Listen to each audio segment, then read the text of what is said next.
Ladies and gentlemen, it's the Big Jiu-Jitsu Show, a member of the Pod Bros Podcast Network. Don't forget to go to podbros.com and listen to one of these other podcasts. They're not quite as entertaining as ours.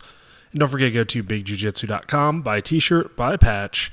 And then also remember, we're doing our iTunes 5-star review giveaway. So if you give us a 5-star review and we hit 25 5-star reviews, we will give away a show your roll gi in that person's size. So you're not going to get like an A5 if you're an A2, or you're not going to get an A1 if you're an A5. So it all depends on you.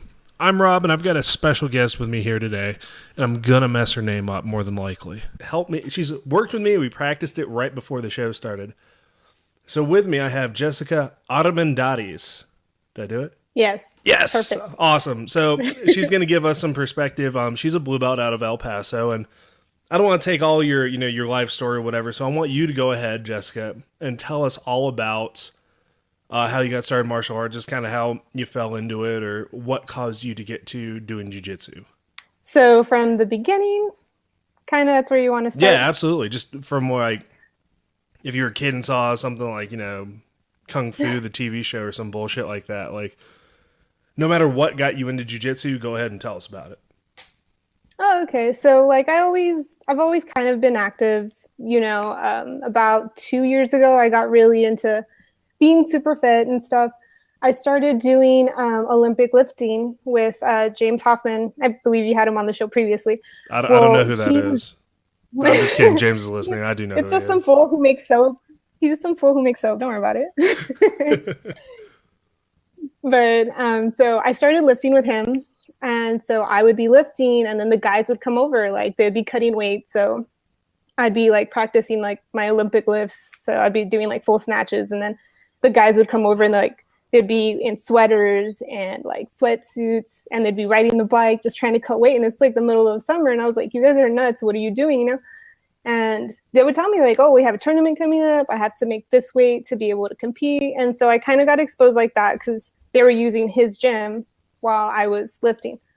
So then, time passed on, and I ended up like, I just got curious, and I asked him about it. I was like, well, what is this jiu-jitsu and stuff like that? So he started showing me like videos of like Angelica Galbayo. I don't know if I butchered her name, but if I did, I'm so sorry. Don't come after me. But so what they were doing on Fort Bliss is that they were having like combatives, and the guys would go over there and help the guys out with the combatives classes. So they teach them like movements and roll with the guys, kind of sharpen up their game.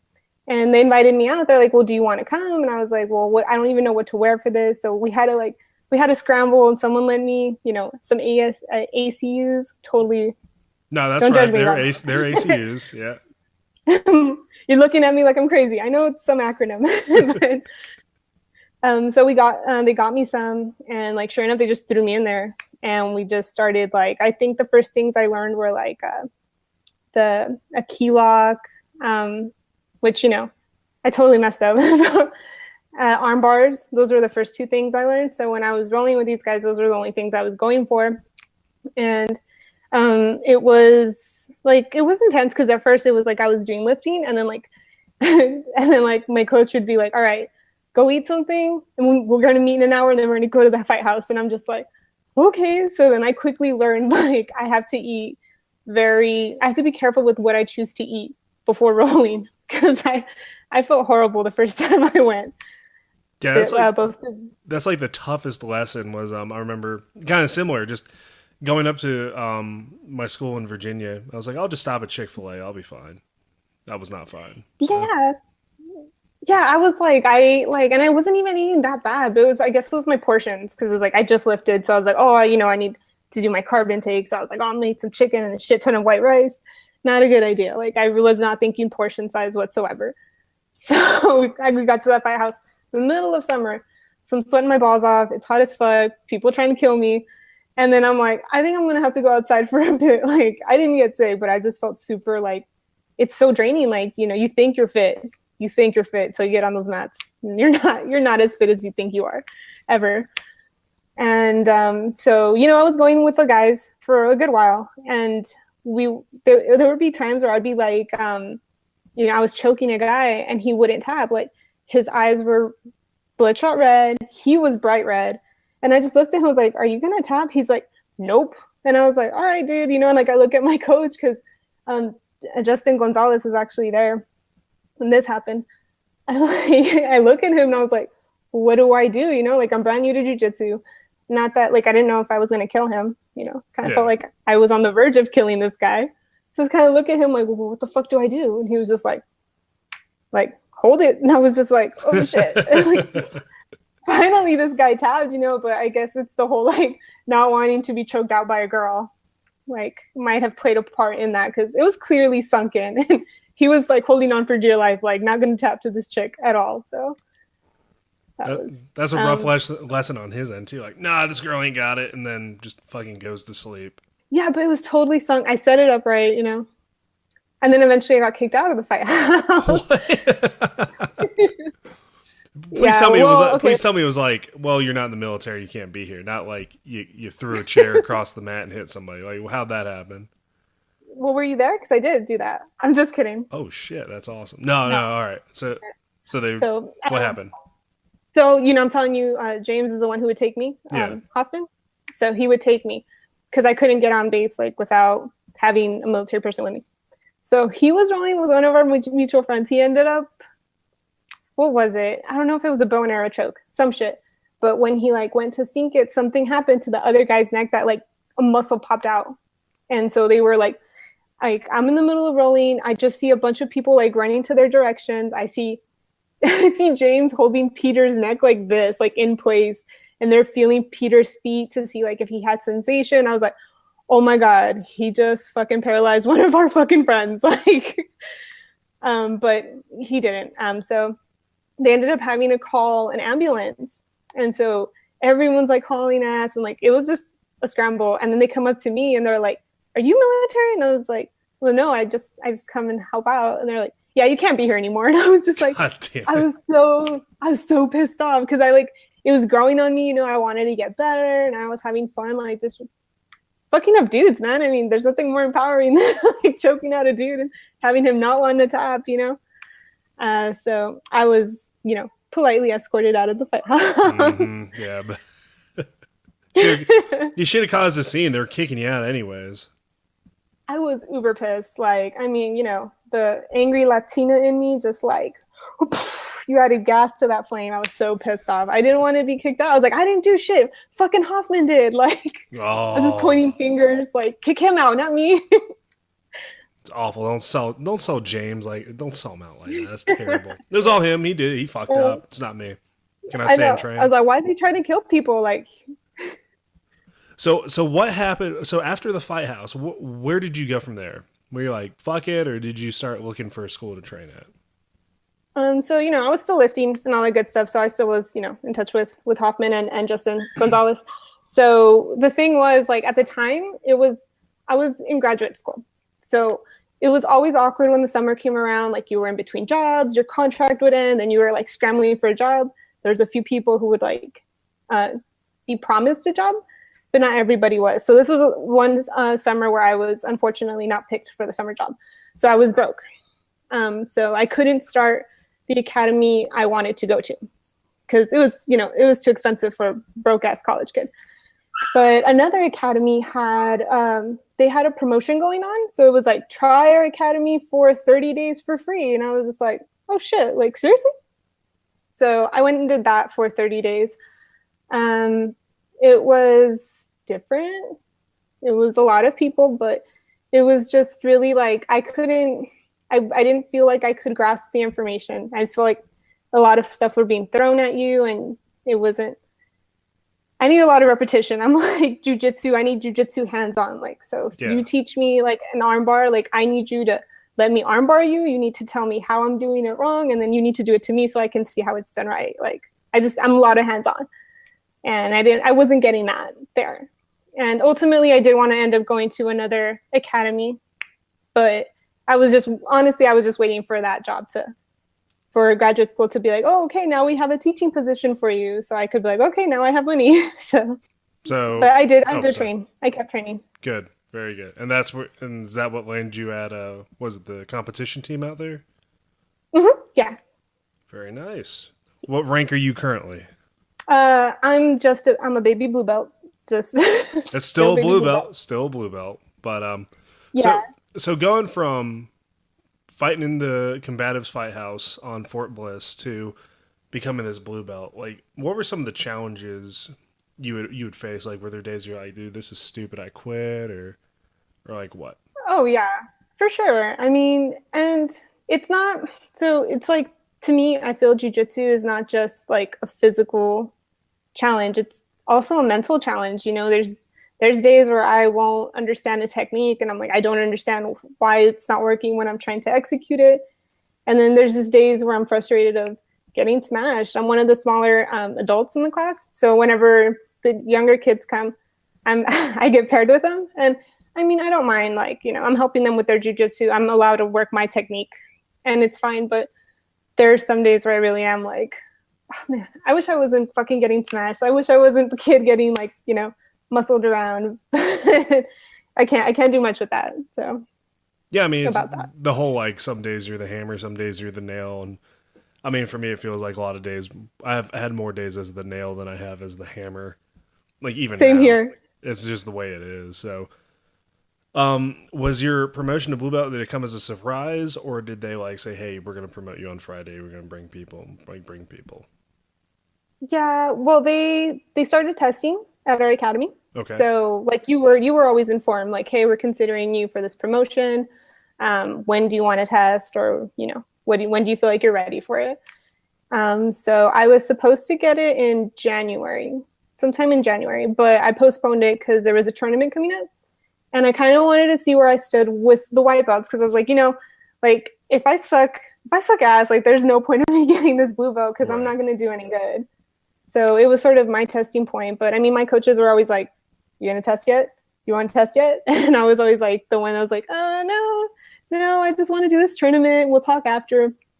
And it's just really funny because like my coach will be like, as your friend, you need a fucking test. And then like, but as your coach, like I'm gonna respect your decision to do the tournament as a white belt and not a blue belt. So I just didn't want to be a blue belt and go out and go get smashed because I wasn't like ready for it.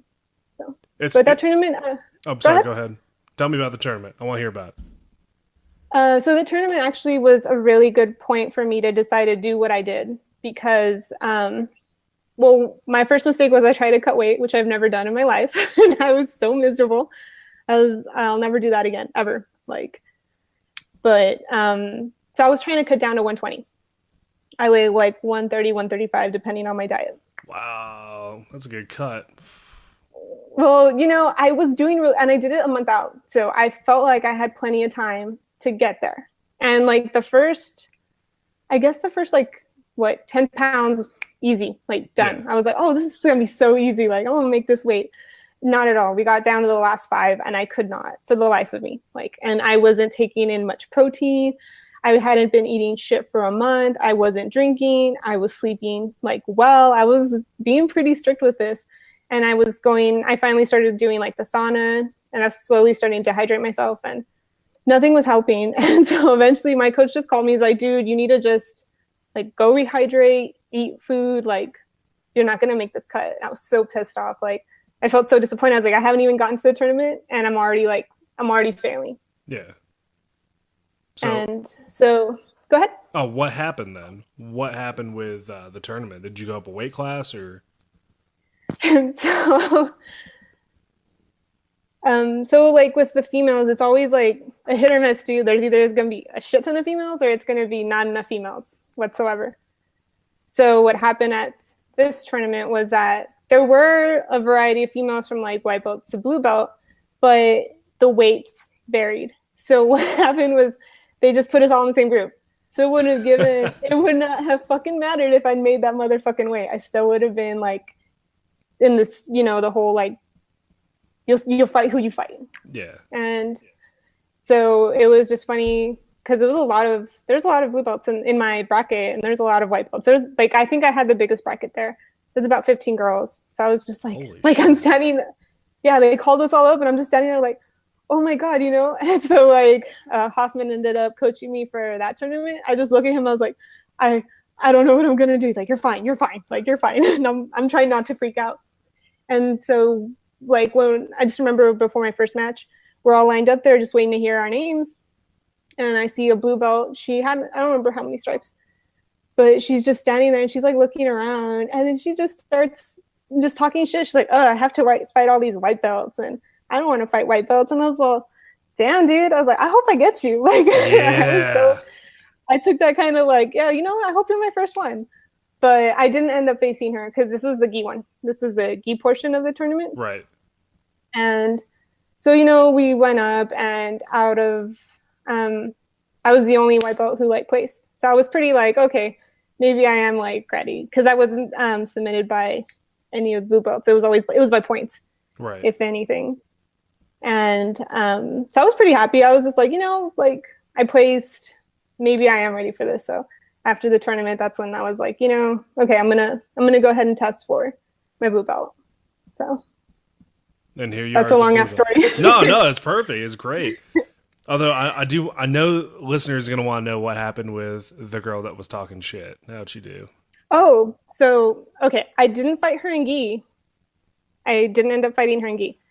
But when it came to the no gi portion, I mean, I was already fucking tired, dude. I was not ready for that. I probably should have just picked one, but my grips were blown. I was exhausted. I ended up fighting. She was my second match. And like, dude, this girl poked me in the eye, and I was just looking at her like, you're talking shit about white belts. Like, you just poked me in the eye. Like, but she was getting really frustrated with me. I was giving her a hard time because I'm really squirrely on the mats. Right. The guys like to call me like spider monkey and squirrel. I'm like, I'm tiny. You guys are all huge. Like, it's all I got going for me. So of course I have to be like fast, and like if I see an opportunity, I got to go for it. But yeah, that was the only time. And then she ended up, I don't know why she was crying. Like, I was just like, okay, dude, like, you're gonna talk, I don't know what happened. All this shit, and now you're crying. Come on. Yeah, it was. And should you just see her like walking off the mats, and her boyfriend's like following her, like, baby, it's okay. I'm like, oh, that's shameful, girl. Like, get it together, because you know, like as it is, it's hard being a female in this field, like in the sport, and you're fucking crying. Like, don't do that.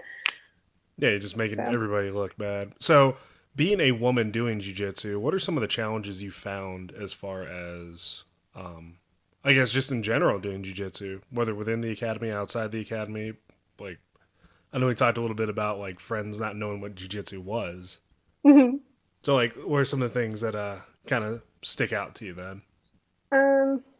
Like, I mean, okay, like I brought it up before when I was going to the fight house. It seems that some guys, not all guys, because some guys are really great to work with, and they'll like, you know, give you that leeway for you to practice your technique, and they'll point out what you know, where your gaps are.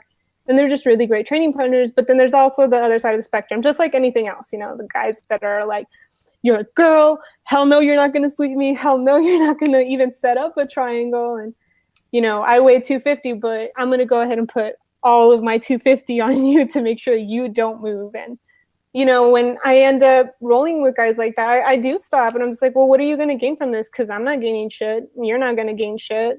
Like, you have to be able to kind of be flexible. And if you're not willing to budge a little bit, like, I don't want to waste my time and roll with you, because I could be rolling with someone who's going to work with me, like who's going to be a good training partner. Yeah. So I do encounter a lot of like guys with this, it's almost like an ego thing, you know, like, how dare you almost set up a choke? Don't you dare try to do that triangle one more time. So it's also, I don't know if it's the ego thing of being a female, or if it's because like you're so tiny, you know, but like a couple of females have started the academy, and, you know, I've been really upfront with them. I'm like, there's going to be days where you're going to walk out of here and you're going to be like, the fuck am I doing? Like, I fucking suck. Everyone just fucks me up. But you know what? When you go to a tournament, like, you're going to see that you're pretty fucking badass, because you're used to moving and like having a hustle with guys who are twice your size. And when you're at a tournament, you have chicks who are like your size and your weight. You're going to be like, oh, this was so easy. My sweep worked. Oh my God. Like, this totally worked out the way I wanted to this whole time. And like, for example, that tournament I went to, like, I've never swept anyone. And at that tournament, like, I was sweeping people, and I was like, like, I got a knee on belly on someone, and I just like look like to my coach, like, what the fuck do I do now? I've never been here before. So I do let them know. I give them the forewarning, it's hard work. It's a struggle physically and mentally. But, when you go out to tournaments, you're going to see the payoff. It's going to be fucking epic. Like, if you could just pull through and hold your shit together on those really bad days, like, there is a light and you will see improvement in your game. Awesome. Just general saltiness, I guess, is the best way to put it. I've seen too with because like we had talked earlier as well. Like one of the first beans I've got outside the academy was from a woman, and she was just like, "Nah, this is my arm. Nah, this is my joke." I'm like, "God damn it!" But I think it put it in perspective. However, like even there's still like some dudes who come into the academy fighting other dudes who will still like take it like it's the tryouts for the Ultimate Fighter, and I don't know. I think there's like an opposite end of it as well. Like there's some people who show up and they don't want to train. It's more of like a social aspect for them. Like I was doing a move the other day and I didn't throw anything hard, and somebody freaked out over it. Like it's not the Abu Dhabi finals. I'm like, I'm sorry. I didn't. It is in my head. Yeah, I was like, bitch, I'm going to Abu Dhabi. Nah, I'm joking. I kind of felt bad because I was like, I didn't think I threw it hard or did anything hard, but I mean, maybe there's some like the other end of the spectrum. I don't know. I don't think we've ever really discussed it. Like using jiu-jitsu as a social aspect, kind of just to hang out with people and I don't know, not even really train. I mean, I could see that. I could see that just because, like, I don't know, maybe sometimes people don't know how to make friends and they're like, oh, this is an easy way. Like, and I won't really train. It doesn't really matter. Like, just take my money. And, but I mean, also, like, if people go in there thinking this is going to be gentle and this shit's not going to hurt, like, you have another fucking thing coming. Like, it hurts. Like, yeah. This isn't like, it's the gentle art, quote unquote, but it's not as gentle as we like to portray it is. So. Yeah. I was saying that on the mat. The gentle art's full of shit. Like this shit hurts real bad. Yeah. It fucks you up. It should be the fucked up art. It is. I feel. My ears hurt. My fingers hurt. My friend's probably gonna make fun of me again. Do the whole was it Billy Madison thing or Happy Gilmore? Oh your fingers hurt. Like guess you just got 2 weeks landscaping duty, but just everything hurts. There's nothing gentle about this art, and I love it. So yeah. I was gonna say something else about the guy. Oh, you're asking me about being a female in the jiu-jitsu community. Yeah. For some reason, like guys think it's like I don't know, fucking eHarmony and shit. Like, oh, I was about to ask that, depending upon what you're gonna say about this. Okay, let me hear what you gotta say about it. Oh my god, dude, fucking stop! Like, I just want to fucking be like, sit your ass down. Like, we're here to train. Fucking stop! Don't do this. You're better than this. But I mean, for some reason, guys really think like, oh, she's here, she's single. Like, she's gonna date me because I I do jujitsu. Nah, bro, like you're a training partner, sit the fuck down. So, I've had multiple, and I'm not even fucking bragging. I'm more embarrassed than anything of like guys approaching me and I'll be nice and I'll be like, no, you know what? Like, dude, like I don't share where I eat. But we can be cool. We can be friends, because we fucking train together. And I'd like to keep it that way. And my favorite was that one time I actually had someone be like, no, yeah, we're friends. And so we hung out and like nothing, And after the fact, he's like, well, I like you. I don't know why you won't fucking give me a chance. So I'm just like, what happened that we hung out for friends? Like, how dare you? Like, yeah, I took your word for it. And now you're being a two-faced motherfucker. Like, yeah, oh man. So I've gotten to see my fair share of mat relationships, and it usually is like somebody put it in like a really good perspective. They said it's like a divorce. If they break up, somebody's going to get the gym. Like the gym goes to somebody in the divorce. So, and it's true. Like I will not disclose names, but we had a real different situation at one of the gyms I was at where one of the guys was dating another girl, but everybody knew about it, but they didn't want everybody to know about it. So we would make fun of them on the mat constantly because it was like, dude, really? Like that's what you're doing is you're just going to like, they would only roll together and shit. It was really weird. So I'm not a fan of it. Not a fan. So that's the thing too. Like it seems to be like, saying, I just wish I could find a girl that does jiu-jitsu. Like it's really romanticized that you're going to find somebody that shares the love of the art that you do. But they could be like, you could be just not even fucking matching up. But, oh, she loves jujitsu. That means that she's destined to be my soulmate. Like, that bullshit. Yeah, like you're basically fucking looking for one thing in one person, and it doesn't matter about they can be an asshole, they can be a bitch. You're cool with it just because she does jujitsu. Like, oh, this is my soulmate. This is it. Like, I don't get it. I don't fucking understand. And so, like, I went to a jujitsu camp. So I don't know if you know Christian Gagat. Yeah.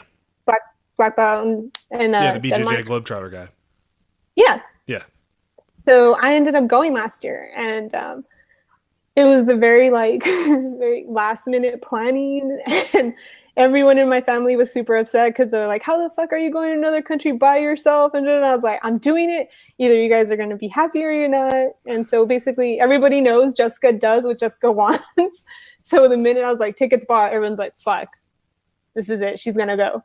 So I ended up taking off, and it was about like 12 days of, just seminars. And I mean like seminars back to back to back. So you'd get there like at 8, eat breakfast, and then seminar, small break, seminar. And we were out by like 6 or 5 around there. And then you were free to run the city. And when I went, it was distortion, which is basically Mardi Gras minus the titties. So like, there's no other way to explain it. There's no other way to explain it. That's exactly what it's like. Okay.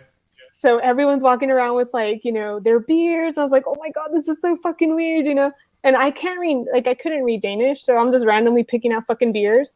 I made really good friends with a guy from Ireland. His name's Erie. So like, I'm like, oh, Erie, let's go to Distortion. It's like, all right. So we'd go to like the fucking corner store. We didn't know where the fuck we were. Get a fucking random 6-pack of beer and walk around the streets. And they had like free concerts everywhere. And it's one of the safest cities in the world. So, I mean, we stayed out till like 3 a.m. and like, there were still people out. You didn't have to be watching your back. It was super like really, really different, different perspective on like traveling, I guess. Wow.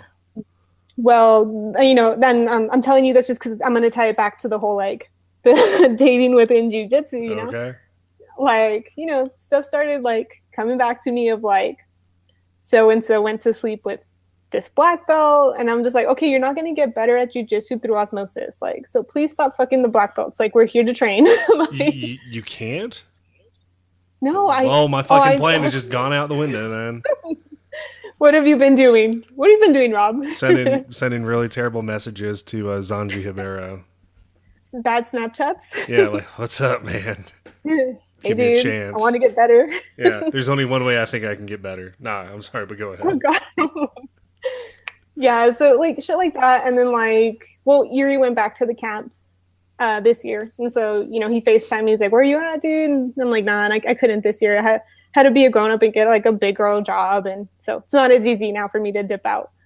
And yeah, he's like telling me, he's like, same shit's happening this year. He's like, I'm just like, girls, I feel like females, when they do that, it's like, you're fucking it up for the rest of us who are taking this seriously, and we're not trying to fuck our way to our next belt. And that's just really annoying. And I feel like we lose respect in that aspect. Like, it's the whole, like, when they try to sexualize jiu-jitsu and they take like the naked photos and the gi tops, and I'm just like, well, when the fuck do people do that? I've never fucking done that. I get home, I'm fucking ass tired.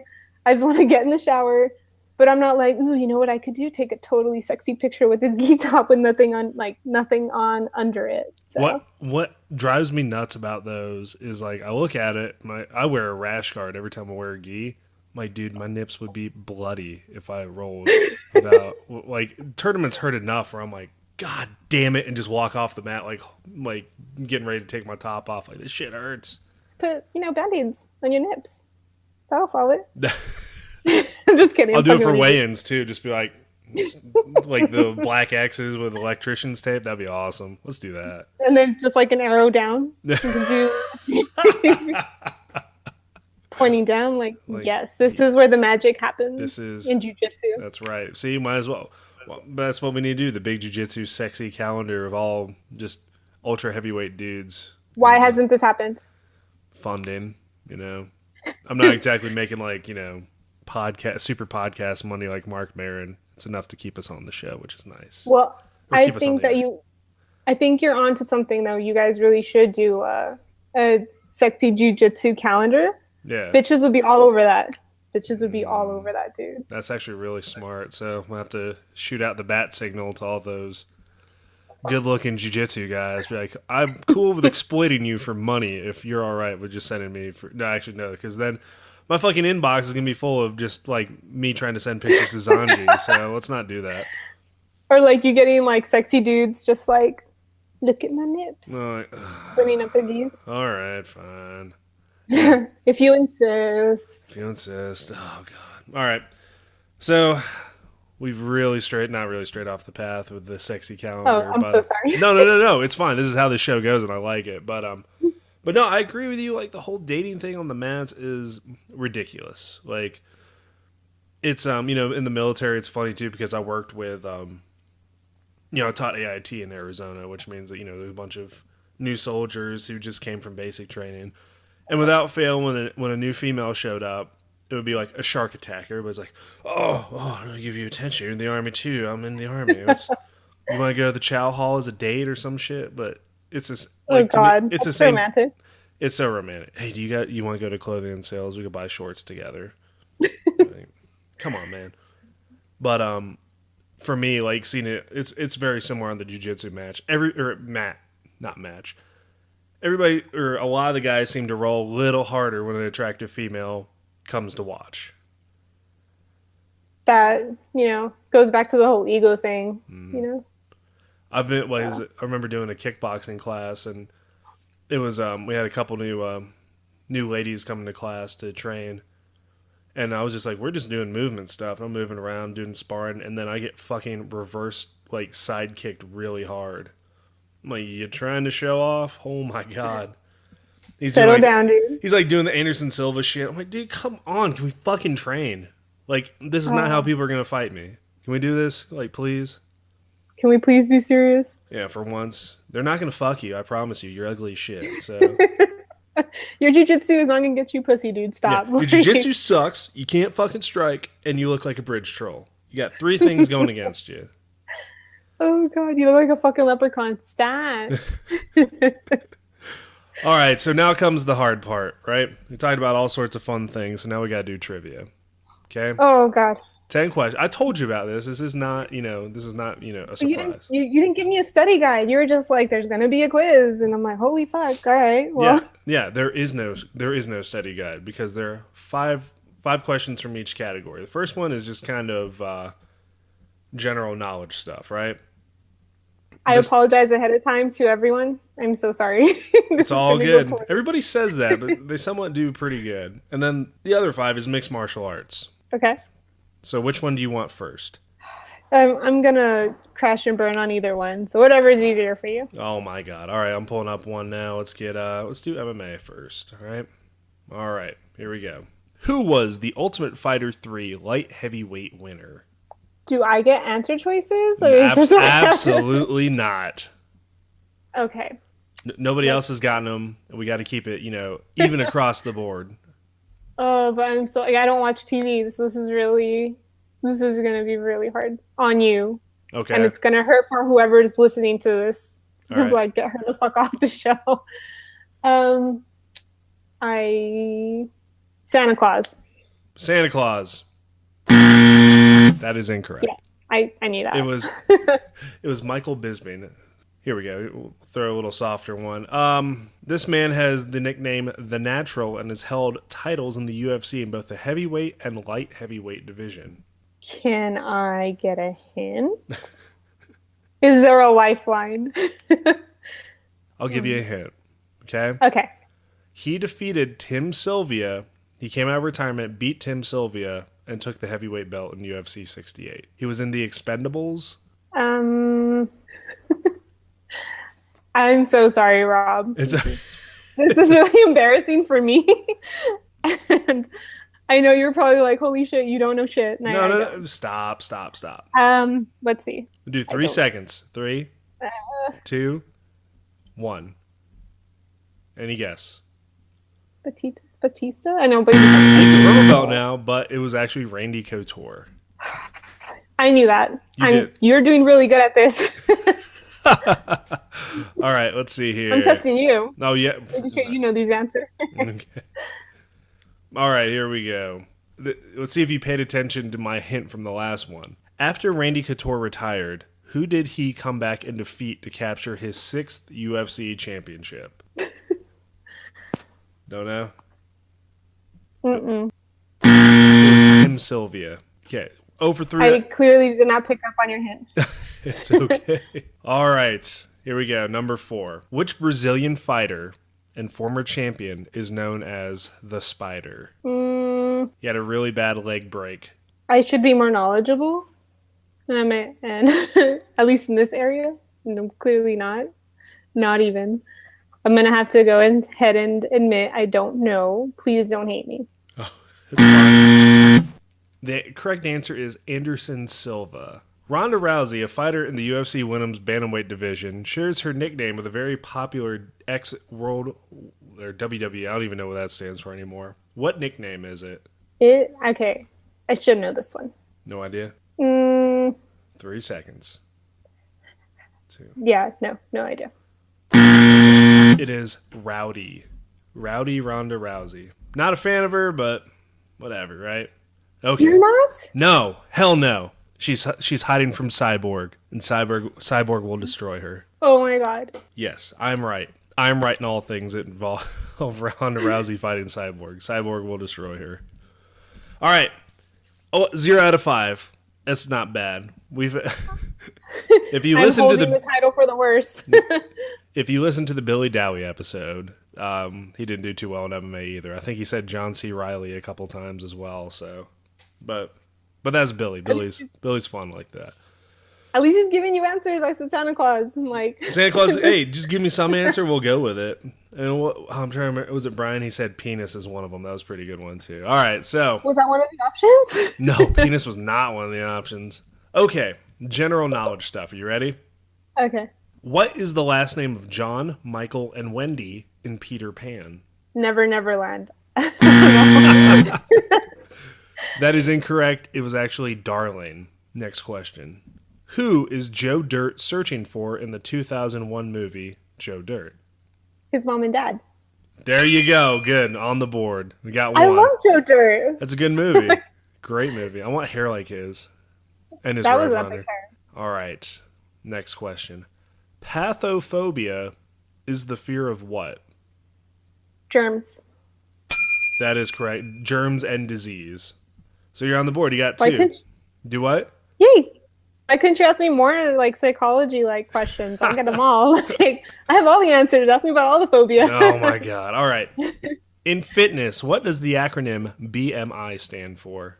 Body mass index. That is correct. So we're at 3. You got 3. That's pretty good. And then the final question. You ready? Yes. What card game is traditionally played after a wedding ceremony in Hong Kong? Uno. Just Uno is incorrect. As much fun as it would be, is actually Mahjong. Cards Against Humanity. That would be even better. I can see that going over really well. I think so too. We can make it a tradition here in America. You have to play Cards Against Humanity after a wedding? Ugh. Yeah. Ugh. It would not end well. No, it would not end well. All right, Jessica, 3 out of 10. Not bad. I mean, that's a little below average, but that's okay. We'll get there. But before we head out, Jessica, is there anybody you want to give a shout out to? Any sponsors, teammates, places you train? Anybody? The floor is yours. Okay. So I want to give a shout out to my coach, Justin Gonzalez. He puts in a lot of time and effort to help me better my game. And James Hoffman, because he's the one who really got me into the whole martial arts, and he coached me in Olympic lifting and then still in jiu-jitsu. So I know he was probably really annoyed with me towards the end there. Tell my team, and I don't have BJJ Globetrotters, because I went to Copenhagen. That was super fun. And hopefully I'll be going out to El Salvador soon, doing their camp. And yeah, I think that's it. I guess mom and dad, even though they'll never hear this. You never know. We'll see. Jessica, we really do appreciate you coming on the show. It's been really good. Like, we really do appreciate when people, like, the normal jiu-jitsu practitioner comes on the show and we talk about it. It really is awesome to us. So thank you for taking some time out of your day and talking to the show. Thank you for having me. I was really like worried. I was like, I'm not going to have anything to talk about, but I mean, it seems I had more than enough to talk about. Yeah, surprise. There are people actually have opinions and experiences, right? Yeah. Awesome. Thank you for having me. I appreciate it. Anytime. So, ladies and gentlemen, this has been another episode of the Big Jiu-Jitsu Podcast, a member of the Pod Bros Podcast Network. Go to podbros.com and listen to another podcast. And don't forget to go to bigjujitsu.com, buy a shirt, buy a patch. And don't forget to like, subscribe, and give us a 5-star review on iTunes so that I can continue to put this show on the air and I don't go to the poorhouse. I'm Rob, and we'll catch you all next time.